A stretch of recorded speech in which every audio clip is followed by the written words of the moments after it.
Lieu de rencontre des patrons et des entrepreneurs, l'université d'été du MEDEF accueillait cette année Philippe Douste-Blazy, ancien ministre des Affaires étrangères de Dominique de Villepin. Désormais secrétaire général adjoint des Nations Unies, Philippe Douste-Blazy est venu parler de développement durable, de financements innovants et de sa nouvelle organisation, UNITED. UNITED, c'est très simple, c'est prendre en considération le fait que le XXIe siècle va être énormément violent si on ne fait rien. Pourquoi ? Parce que les pauvres deviennent de plus en plus pauvres, avec une différence considérable avec les riches. Et donc, les problèmes d'éducation, les problèmes de santé sont là, ils sont devant nous. C'est pas les États qui vont de toute façon faire quelque chose, parce que les États sont pris dans leurs affaires d'élection, de pouvoir d'achat. Il y a toujours, par définition, une énorme pression sur les chefs d'État, donc ils ne le feront pas. Donc il faut trouver autre chose, c'est les financements nouveaux, les financements innovants. On a eu une idée, prendre 1 euro ou 1 dollar par billet d'avion. 10 pays ont dit oui, en particulier la France. Aujourd'hui, nous avons 450 millions de dollars et on essaie justement de travailler là où le marché ne peut pas travailler. Par exemple, en Afrique, les enfants qui ont le sida, par définition, ils ne peuvent pas payer les médicaments. Pourquoi ? Parce que, d'abord, ils sont enfants, et deuxièmement, parce qu'il n'y a pas d'argent en Afrique. Donc, nous avons décidé de produire des médicaments pour les enfants qui ont le sida dans les pays les plus pauvres, en particulier en Afrique. Et 3/4 aujourd'hui des enfants traités contre le sida en Afrique et dans les pays pauvres, c'est UNITED. Alors, votre organisation est financée par une taxe sur les billets d'avion. Est-ce que vous pourriez également solliciter les internautes, par exemple, pour des investissements directs dans votre organisation ?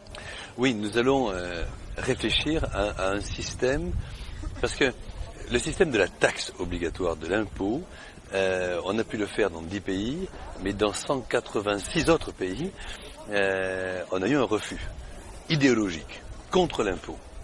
Donc il faut trouver autre chose. Donc l'idée, ça serait, chaque fois que l'on prend un billet d'avion, par Internet, essayer de demander tout simplement à celui qui le prend, vous dépensez 300 dollars ou 300 euros pour un billet d'avion, est-ce que vous pouvez donner 1 dollar ou 2 dollars de plus ? Et là, je crois que nous pouvons monter une contribution volontaire de solidarité mondiale, parce qu'il n'y a que 3 personnes dans le monde qui se sont partagées le marché par Internet. Les 3 grandes centrales de réservation, Galileo, Amadeus, Sabre. Et Sabre. Et vous êtes donc en relation avec elles. Et donc les 3 présidents sont en train de réfléchir à la possibilité pour moi de créer la première contribution de solidarité citoyenne mondiale volontaire. Et vous anticipez une hausse significative des revenus de l'organisation ? Oui, une étude McKinsey, qui a été d'ailleurs payée par la Fondation Gates, nous dit que ça serait, en étant pessimiste, au moins $1 milliard par an. C'est vous dire l'importance que peut représenter cet outil qui est Internet, associé à la carte de crédit, pour lutter contre la grande pauvreté dans le monde. Est-ce que la carte de crédit aujourd'hui est plus efficace que la carte d'électeur pour changer le monde ? Est-ce que le consommateur finalement il n'a pas plus de pouvoir que l'électeur ? C'est une vraie question. En tout cas, c'est vrai que face à la pauvreté mondiale, la carte d'électeur ne suffira pas. Pourquoi ? Parce que les représentants, ceux qui vont se présenter aux élections, n'en parleront pas. Et en même temps, à force de ne pas en parler, on va avoir devant nous un énorme risque politique. Donc les citoyens du monde, par esprit de conservation, tout simplement, vont devoir s'emparer de ce sujet. Et ils ont à leur disposition, vous avez raison, une carte, qui est la carte de crédit, de manière volontaire. Ils s'en servent pas, à une condition, c'est qu'ils savent où va l'argent.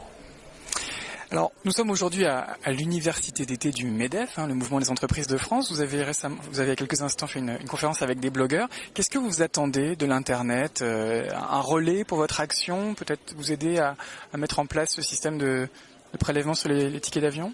Moi, je suis persuadé que les blogueurs, cette génération pour laquelle Internet est, je dirais, fait partie de la vie de tous les jours, c'est une génération qui prend en considération les grands éléments du monde. Quels sont les grands éléments du monde aujourd'hui ? Réchauffement climatique d'un côté et l'énorme bombe atomique que représente la faim dans le monde, la pauvreté dans le monde. C'est cela la bombe atomique. Je pense qu'il n'y a rien de mieux qu'Internet pour expliquer l'importance de ces enjeux. Parce qu'il faut prendre un peu de temps pour en parler, parce que chacun, avec une petite contribution, peut changer le monde, et en faisant presque rien, en donnant $2.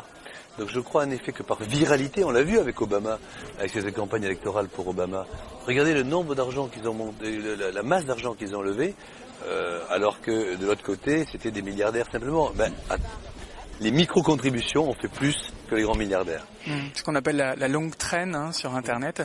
Et votre organisation United aujourd'hui, elle investit dans les médicaments, dans la santé. Est-ce qu'à terme, vous pourriez aussi investir un sujet comme la fracture numérique nord-sud et aider les pays du pauvre à s'équiper en nouvelles technologies pour relayer encore ce mouvement? Oui, alors chaque chose en son temps, j'ai envie de dire. Commençons par les deux très grands biens mondiaux qui sont la santé d'un côté, l'éducation de l'autre. Parce que il nous faudra au moins 40 à 50 milliards de dollars par an pour traiter ces sujets. Mais après tout, ces sujets, c'est rien du tout, 50 milliards de dollars par an, parce que... C'est à peine ce qu'on a mis dans les banques pour sauver la faillite des subprimes, je crois. On a mis 500 milliards, on a trouvé 500 milliards de dollars pour sauver des banques après la crise des subprimes, et on n'est pas capable de trouver 50 milliards de dollars par an pour sauver l'humanité. Donc les internautes peut-être un jour décideront de sauver l'humanité. Encore faudra-t-il savoir où va l'argent, comment on peut tracer l'argent, lutter contre la corruption. Mais Internet est l'outil là-dessus. Donc aidez-nous à faire ça, on va faire ça ensemble. Très bien, Philippe Douste-Blazy, je vous remercie. Merci.